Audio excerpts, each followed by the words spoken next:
ఇంకా నిలబడతారేంట్రా? కూర్చోండి. ఇప్పుడు మనందరం ఈక్వల్ పార్ట్నర్స్.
కూర్చో.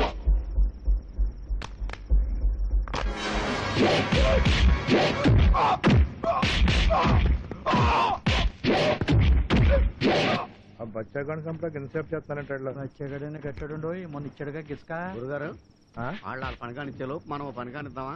ఏంటది? కాగితా వద్దామా? డబ్బులు ఇవ్వట్లేదు. ఏదో బానే ఉందండి. అంతేనంటావా? అయితే పదండి.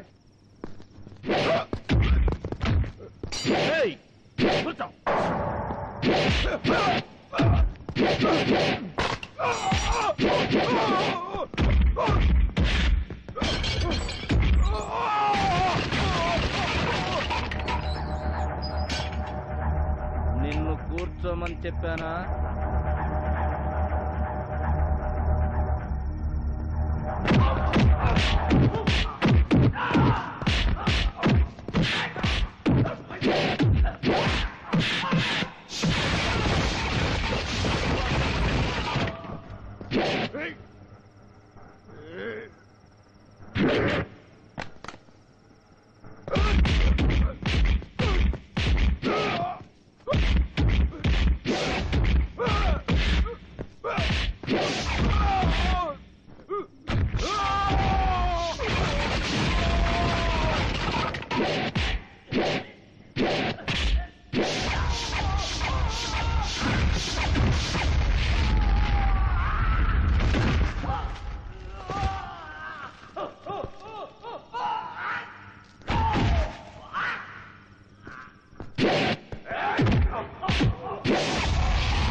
డెడ్ బాడీ కూడా ఇక్కడ ఉంచుకున్నారు. ఒట్టి చేతితో వెళ్ళిపోతున్నారేంటి?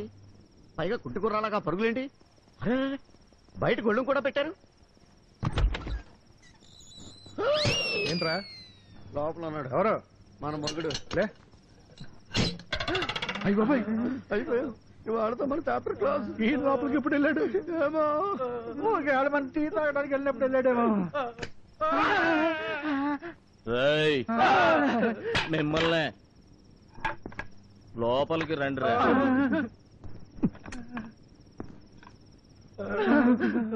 మనమంతా ఒక ఫ్యామిలీరా. మనలో మనకి ఎన్ని గొడవలు ఉన్నా 4 గోడల మధ్య తెలుసుకోవాలి. అలా కాకుండా రోడ్డును పడ్డామనుకో మన పరువే పోతుంది. అంచేత ఎక్కువ టైం వేస్ట్ చేయకుండా మర్యాదగా లోపలికి వచ్చేయండి. వస్తే మీరు పడతారు సార్. అది ఎలాగూ తప్పదు కానీ వచ్చేయండి. మీరు వస్తారా నన్ను రమ్మంటారా? వస్తాను. ఆ తలుపేసారా? అలాగే సార్. అందరూ టోపీలు తీసి ఆ టేబుల్ మీద పెట్టండి. చొక్కాలు ఇప్పేయండి.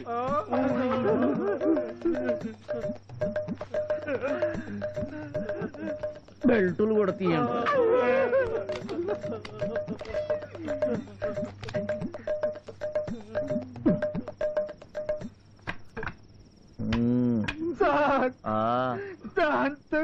గట్టిగా తగులుతుంది సార్. తగలాలనే కదరా కొట్టేది.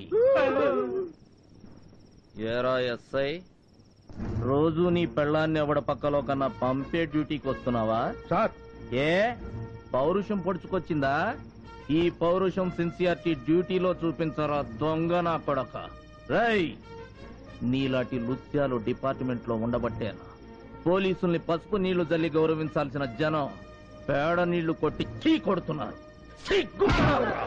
రేయ్, నీ కళ్ళ ముందే బయటోడొచ్చి మన కస్టడీలో ఉన్న వాడి మీద చెయ్యేస్తే నీ శోభనం గదిలో నువ్వు పక్కన కూర్చొని ఇంకొకటి చేత కార్యం చేయించినట్టేరా. సార్ సార్ నన్ను వదిలేయండి. అసలే health problem, kidney trouble. Kidney ఉండేది అక్కడ కాదురా. వెధవ కిడ్నీ పోతే ఇంకొకటి స్పేర్ గా కొనుక్కోవచ్చు, కావాలంటే నేనిస్తా. కానీ మీలాంటి వాళ్ళ వల్ల చట్టానికే ప్రాబ్లం రా. వాడు చచ్చుంటే మీ ప్రాణాలు ఇచ్చుండేవాళ్ళ? చెప్పండి.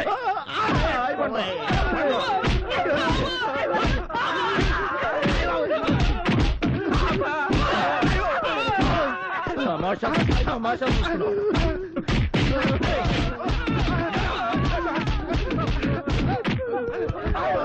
ఏయ్, ఇలాంటి పొరపాటు మళ్ళీ జరిగిందో ప్రాణాలు తీసేస్తా. రేపు ఉదయం నేను స్టేషన్కి వచ్చేసరికి ఆ గోడ తలుపులు టోటల్ ఫర్నిచర్ ముందు ఎలాగున్నాయో సేమ్ టు సేమ్ అలాగే ఉండాలి. అర్థమైంది? గుడ్. లేచి యూనిఫామ్ వేసుకోండి.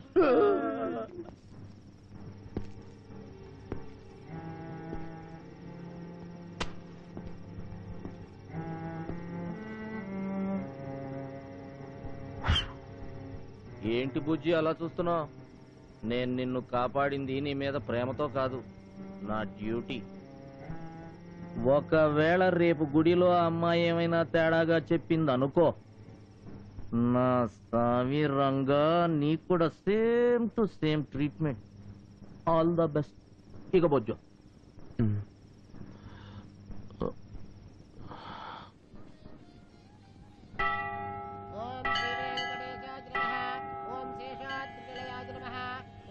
गोचराय नमः। ओम विष्णवे नमः। ओम सतञ्जनगिरीशाय नमः। ओम वृषाद्रिपतये नमः। ओम मेरुपुत्रगिरीशाय नमः। ओम सरस्वामी तटेजुषे नमः। ओम कुमाराकल्पसेव्याय नमः। ओम वज्रवृक्षयाय नमः। श्रियकान्ताय कल्याणनिधये निधयेऽर्थिनाम् श्रीवेङ्कटनिवासाय श्रीनिवासाय मङ्गलम्। साम्राज्यं भौज्यं स्वाराज्यं वैराज्यं पारमेश्यं राज्यं महाराज्यमाधिपत्यमयम्। మధు, ఇలా రా.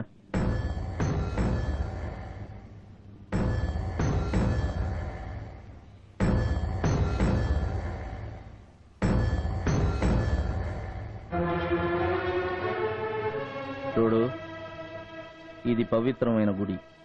ఇక్కడ నువ్వు మీ అమ్మా నాన్నలకు గాని పోలీసులకు గాని ఎవ్వరికీ భయపడాల్సిన అవసరం లేదు. ఈ హారతి మీద ప్రమాణం చేసి భగవంతుడు సాక్షిగా జరిగిన నిజమేమిటో ధైర్యంగా చెప్పు.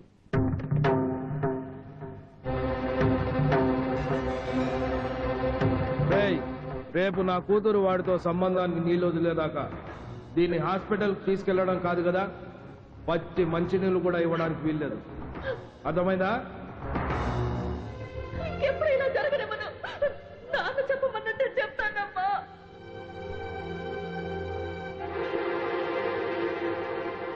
ఈ అగ్ని సాక్షిగా, మా అమ్మా నాన్నల సాక్షిగా, ఆ భగవంతుడి సాక్షిగా నేను నిజమే చెప్తాను. శ్రీనుకి నాకు సంబంధం ఉంది. ఇతనే నా మెళ్ళో తాళి కట్టిన భర్త.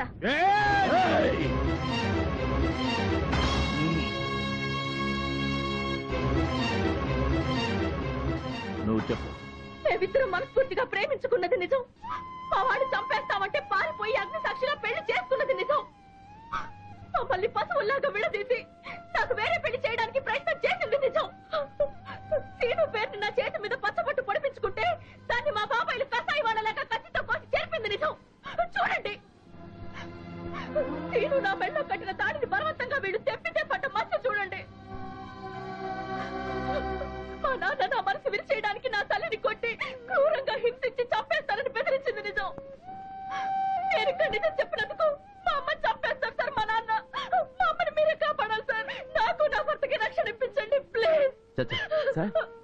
ఏమిటి సార్ ఇదంతా? నాకే అర్థం కావట్లేదు. ఈ అమ్మాయికి ఏమైనా పిచ్చా? నోటికొచ్చినట్టు వెర్రివాగుడు అవుతుంది. అసలు ఈ అమ్మాయి ఎవరో, ఆ ప్రేమ కథ ఏమిటో, ఆ సీను ఎవరో నాకేం తెలియదు సార్. నా పేరు శ్రీనివాస్ ప్రసాద్ అండి. ఏంట్రా నువ్వు మాట్లాడేది? నిజం సార్. ఈ అమ్మాయితో నాకు పరిచయం లేదు. అసలు ఈ అమ్మాయిని ఇంత క్రితం ఎప్పుడు నేను చూడలేదు సార్.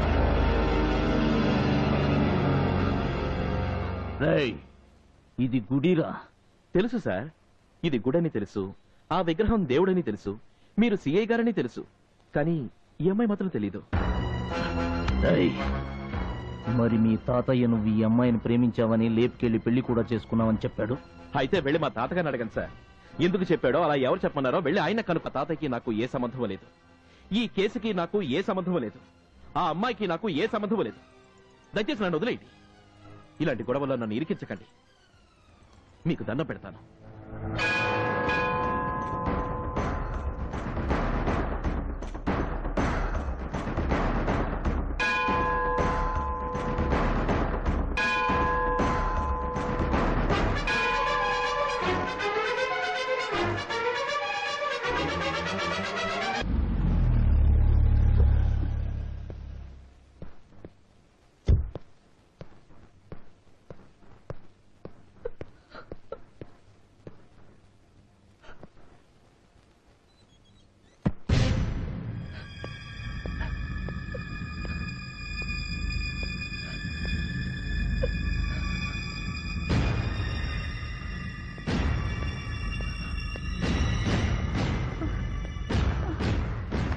నువ్వు దేవతవు పార్వతి.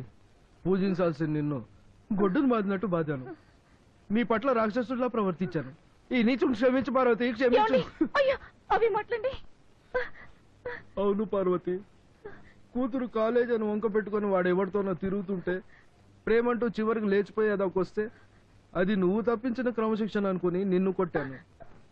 అది అడ్డదారి తొక్కుతుంటే దానికి ఆ దారి నువ్వే చూపించావని అపార్థం చేసుకున్నాను. కానీ ఈ రోజుతో ఆ భ్రమ తొలగిపోయింది పార్వతి. ఏ క్షణమైతే అది నిన్ను నన్ను కాదని వాడే నా మగుడని నలుగురు ముందు అరిచిందో, నా తండ్రి వెధవా అని 10 మంది ముందు డిక్లేర్ చేసిందో, ఆ క్షణమే అర్థమైంది పార్వతి. దాని పొగరుకు కారణం నీ పెంపకం కాదు, దాని ఒంట్లో ఉన్న నా రక్తం అని. ఒసేయ్, ఇంతకాలం గాలిపటం లాంటి నిన్ను చూసి గుడిగోపురం అనుకొని నమ్మానే. నువ్వు చెడదిరిగినా నేను చెడగొట్టింది నా పెళ్ళామని నా దేవతను కొట్టానే. అగడ్రా. ఒసేయ్ గాలిదానా, ఎన్ని దెబ్బలు కొట్టినా అది నన్ను నమ్ముకున్నది కనుక నాతో కాపురం చేస్తుంది. అదే ఇంకో ఆడదైతే నేను పెట్టిన టార్చర్ కి ఏ పూలోడుతోనో పాలోడుతోనో లేచిపోయిండేదే. నిన్ను చంపినా ఇంకో బిడ్డని కనే ఓపిక నాకుంది, కానీ నా భార్య లాంటి ఇల్లాలు ఇంకో జన్మెత్తినా నాకు దొరకదే. నీ మూలంగా నా ఇంటి దీపాన్ని నా చేతులతోనే ఆర్పేసుకోపోయానే. నీకు తెలీదు పార్వతి, ఇది మన ఇద్దరిని విడదీయడానికే పుట్టింది. దీన్ని క్షమించకూడదు. ఒసేయ్, ఇన్నాళ్ళు మీ అమ్మ చాటును బతికిపోయావు. ఈ రోజు నుంచి నా చేతుల్లో పడ్డావు. నేను ఎవరిని చేసుకోమంటే వాడిని, ఎవడని అడగకుండా తలెత్తి చూడకుండా చేసుకోవాలి. అలా కాకుండా మళ్ళీ లవ్వు పువ్వు అన్నావో నరికి పోగులు పెడతా, జాగ్రత్త. లే పార్వతి, హాస్పిటల్కి వెళ్దాం.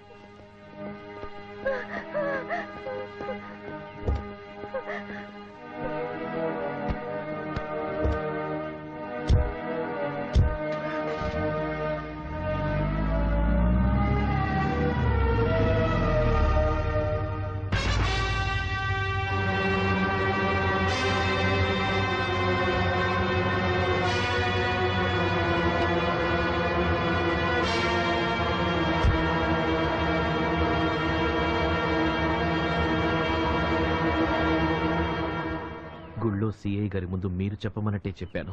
నా కూతురు నా పరువుకిచ్చే గౌరవం కన్నా నువ్వు నీ తాత ప్రాణాలకిచ్చే విలువ ఎక్కువని నాకు తెలుసు. నా పరువు కాపాడిన నీకు నేనెందుకు అన్యాయం చేస్తాను? అందుకే మీ తాత మీద ఈగ కూడా వాళ్ళనివ్వలేదు. క్షేమంగా మీ ఇంట్లోనే ఉన్నాడు. ఇదిగో తాళం.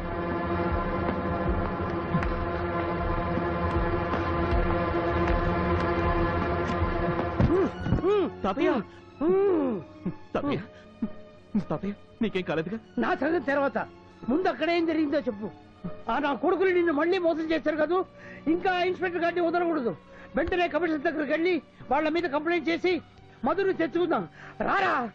వద్దు తాతయ్య, ఇంకే కేసులో గొడవలు లేకుండా అన్ని సరి చేసుకుని వచ్చాను తాతయ్య. అంటే నీ పెళ్ళాన్ని తీసుకొచ్చేసావా? మధు వచ్చేసిందా? మధు మధు రాదు తాతయ్య.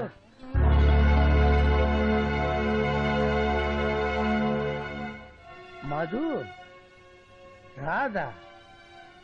ఏ ఎందుకు రాదు? నీకు దానికి ఏ సంబంధం లేదనేసిందా? మాట్లాడవేరా? తను చెప్పలేదు, నేనే చెప్పాను. ఆ అమ్మాయికి నాకు ఏ సంబంధమూ లేదు. దయచేసి నన్ను వదిలేయండి. ఇలాంటి గొడవలో నన్ను ఇరికించకండి. మీ అందరికీ చేతులెత్తి దండం పెడతాను. శబాష్. ఇక్కడ నాకు కట్టిన బంధాలు విప్పడం కోసం నీ పిల్లలతో బంధాలు తెంచుకొచ్చేసావన్నమాట.